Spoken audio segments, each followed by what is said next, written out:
I'm with Ellie Mina here in beautiful Vancouver in September. Fall colors, leaves are starting to fall.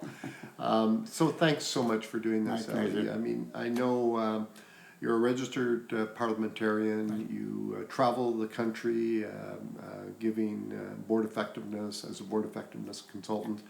And it's, we're so privileged to be able to grab some time from you on Pleasure. talking about not so much meeting procedures or parliamentary stuff, but really the conduct of meetings, right? And I know in the past you've talked about being kind of principle-based, a principle-based approach to meetings rather than a procedural approach. Tell us more about that. So, so one of the notions I have with meetings is a three-word sentence that I'll get to in a minute. But the questions that I usually do, and then get into that three-word sentence, I start by asking people questions in the workshop. Have you been to a meeting, and so everybody's hand will go up. Have you been to a meeting where 3 or 4 or 5 people were speaking at the same time and some were overpowering each other, interrupting in the middle of a sentence? Have you been? All hands go up. Have you been to a meeting where people were routinely, habitually off topic and consuming precious time as they were doing it? Hands go up. Have you been to a meeting where individuals were taking 7 or 8 or 10 minutes to say something that they could say in 2? Hands go up. Have you been to a meeting where there's a lot of back and forth between 2 dominant individuals where the rest of them kind of looking and saying, what's going on here? We're not treated as equal partners. Hands go up. And have you been to a meeting where people attack each other instead of attacking the issues, attacking the points of view, the proposal, instead of attacking the proponent? In the bad meeting, they would attack the proponent instead of the proposal. Hands go up. So if that's the case, the question is, what do you do about it as a member of a meeting? Who is to blame? Let's say suffering is not optional. You suffer and you blame somebody. So people would say, the chair, the mayor. The job is to run the meeting. So I say this: hold your fist like this and point the finger at me. Pretend like I'm your chair. I am to blame for everything, right? Finger point at me. What are these 3 fingers doing? Pointing in your direction, which means something simple.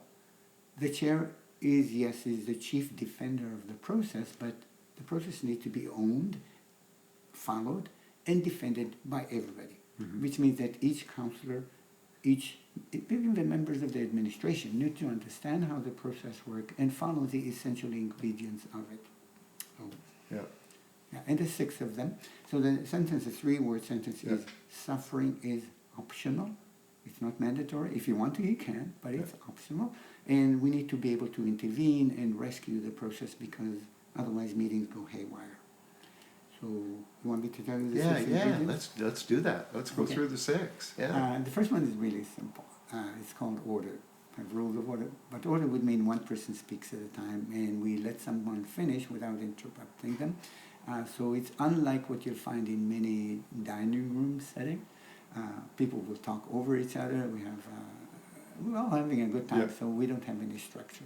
But in an actual meeting, when we deal with serious issues and we don't need to make sure that nobody is left behind because they're not as assertive as someone else, let's make sure that we have order in the meeting. It means that the chair will say one person speaks at a time and we have a speakers list. Simple. But in many meetings it's ignored, and because of it, it becomes chaotic. I would think, especially when issues get to be controversial, when the public is in the room and the public has an appetite to speak, if you're not careful, meetings becomes quite chaotic and time gets lost. So that's number 1. Want to know the second one? So looking forward to it. Second one is focus. And focus would mean we focus on the item that's on the agenda right now.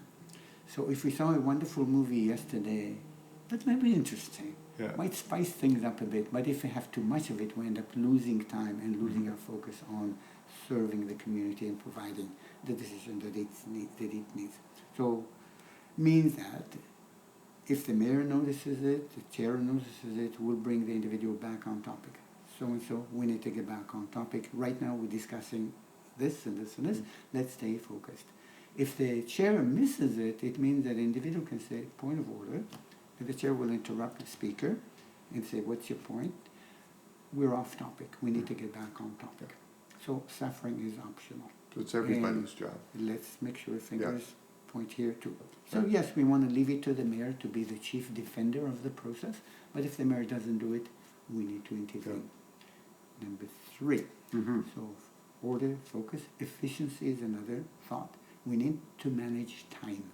We need to ask people to speak a reasonable length of time, and given that we have a busy agenda, keep the comments to the point so we conclude the agenda and avoid what I call intellectual exhaustion. And it really is about capacity, intellectual capacity, which means that if the meeting went really, really slowly, people are tired, and suppose they have a really significant decision late in the meeting, they will want to rush things through. Right. They will not want to learn. They will just, come on, we know everything that we need to know. And those are the time when the decision-making process is most vulnerable, because we never looked at the timing of the meeting from the very start. So it's dangerous. It means that we could make a bad decision in a hurry because we just want to get out of this room already. Yeah. And we're not practicing the open mind that you speak about. Because our minds are full, we're saturated, we're not into learning anymore. We just want to get out of here. So that's a dangerous place to be.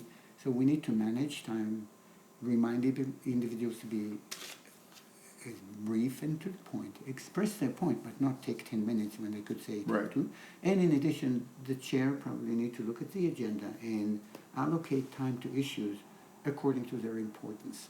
And if there is a time limit on delegations in the procedure bylaw, they need to know that. We need to know that so that we can even put timing lights in front of them and let them know when the time is up and let them know why we need to interrupt them, because we are not only looking after them, we're looking after the entire community. So we need the time available for that. That's why we need to manage time now. 3. So that's efficiency. Order, focus, efficiency. The next one is the principle of equality.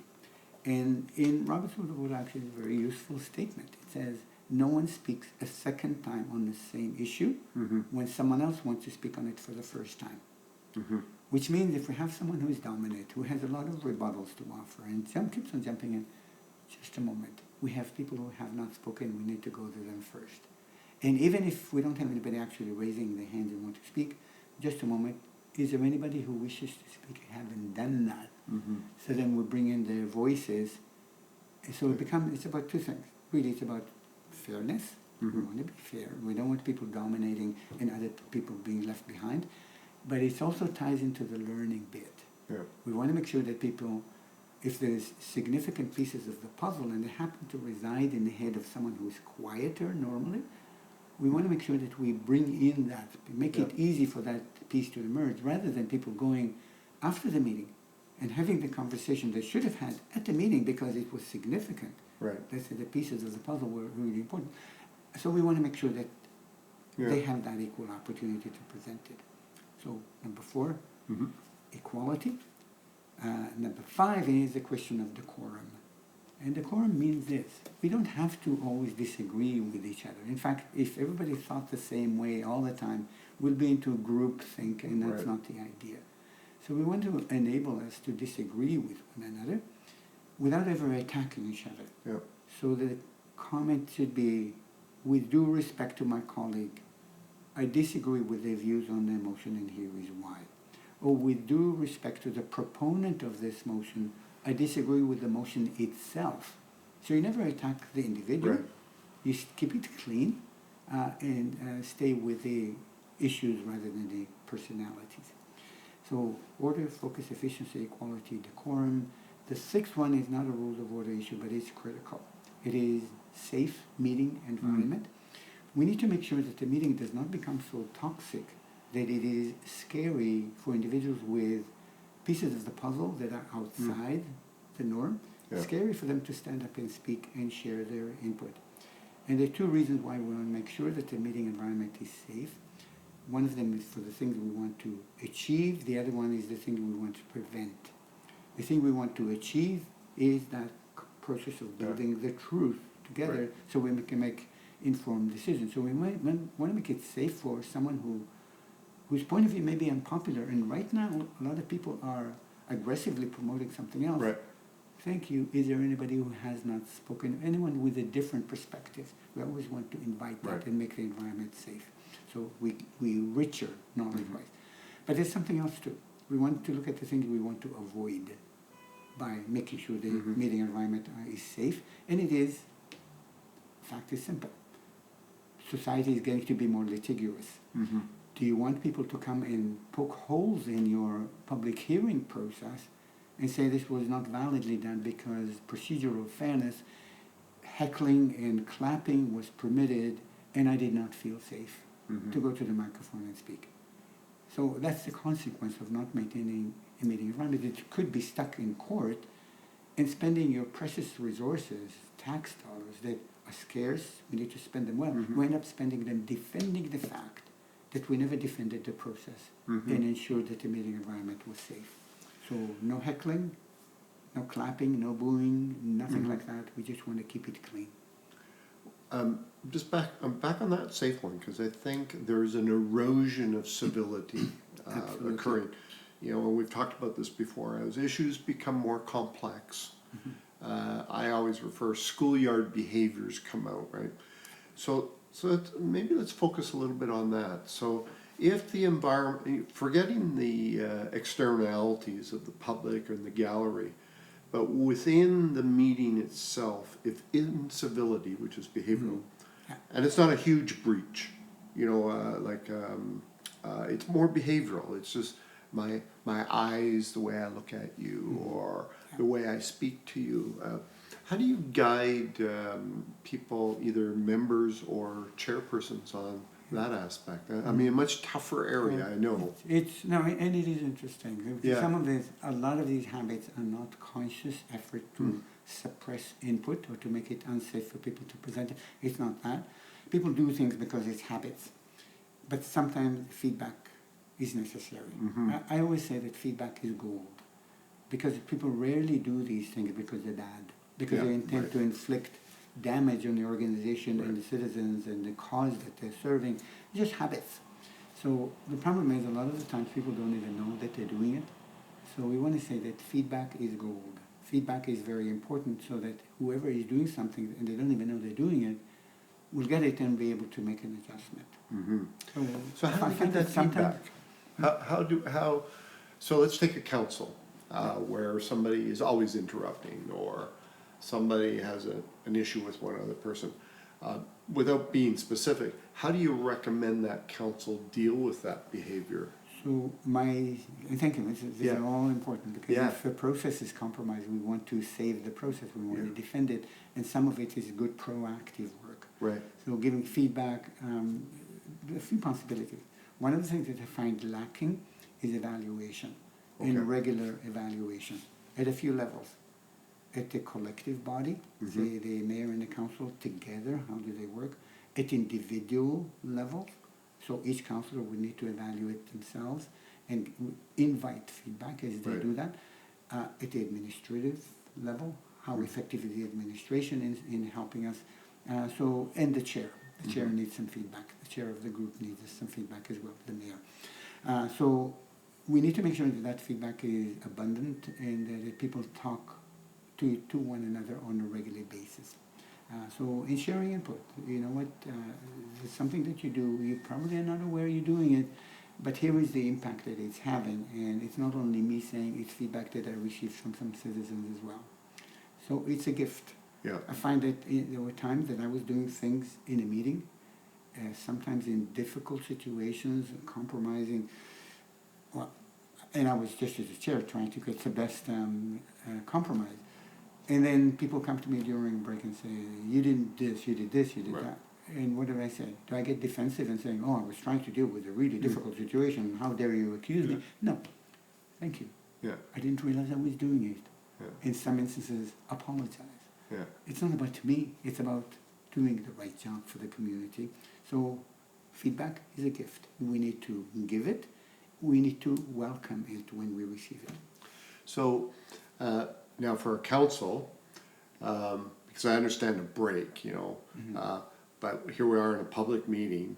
So how do you suggest the group, either as a group or an individual mayor giving it to one. How do they do that in a safe, back to your safe, your Safe. as a safe place? So the mechanics will be different from Right. group to group. Sometimes what we do is we give people a form in the book, Right. in the boardroom problem books that Right. have. There's some evaluation forms Right. that people can use Right, for the benefit of the council. That's making sure that it's regular. right, You don't just wait for things to get really Right. bad to Right. give it. yeah, You give it because it's a gift. yeah, And you welcome it because you know that it will help you improve how you serve the citizens. So then that becomes part of the culture. yeah, Unfortunately, in a nice Canadian society, people like to be nice, and feedback is considered to be a bad thing. Yeah. So we withhold it. Instead of talking to people, we talk about people. And so we're not doing anything useful. yeah, We're just talking about them. Why not give them that gift of feedback? yeah. Well, and I like your message, because I think even just using the six principles can be an effective checklist. Yeah. That I advocate councils every once in a while with administration take a time out Yeah. and let's just do a check-in. Yeah. Because you ask, I know some very difficult, big questions. I ask, have you ever been to a bad meeting? And if you've been to a bad meeting, a bad council meeting, and you go to the next council meeting, guess what? You're thinking it's Needs- going to be the same, right? Makes sense. So I love the idea that effective decision making requires us to constantly learn and check in. And I want to thank you for that message, Ellie. Thank you. Thank you.